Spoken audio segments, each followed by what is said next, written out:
Hi, this coming week's Torah portion is Noach, or Noah.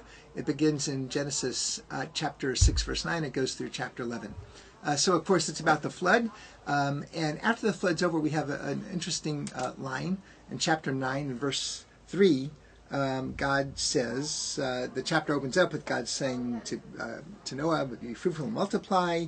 And then in verse 3 it says, every moving thing that lives shall be food for you, just like the green herbage. I've given you everything. Just don't eat the blood, the animal with its blood in it.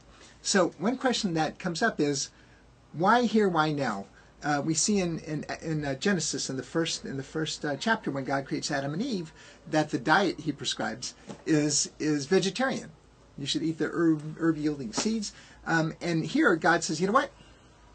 You can have your juicy steaks and hamburgers. So why not earlier on? Why not later on?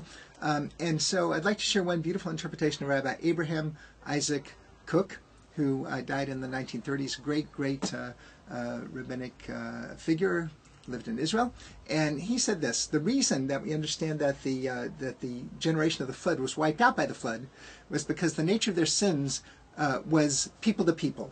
They were cruel to one another. They were very uncaring, didn't take care of each other, and that's why it was destroyed, not because of offenses to God.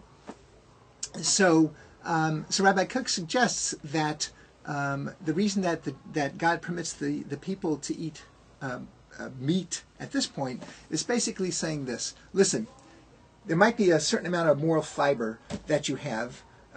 And I want you to devote your full attention, all your moral fiber, all your energy to being decent to one another. Destroy the world because you weren't being decent to one another. So, you know what? I'm going to loosen up on your dietary restrictions so you don't have to just think, oh, God, I'd love to taste that meat, but I have to exert my self-discipline and not eat the meat. No, you know what? Eat the meat. I'd rather you focus your full attention on just being a fine, decent, caring, compassionate human being in your dealings with other people. Obviously, we have a lot to learn from this, and it's just so important that we do whatever we can in every day of our lives in our interactions with people to be kind and caring. Have a great day.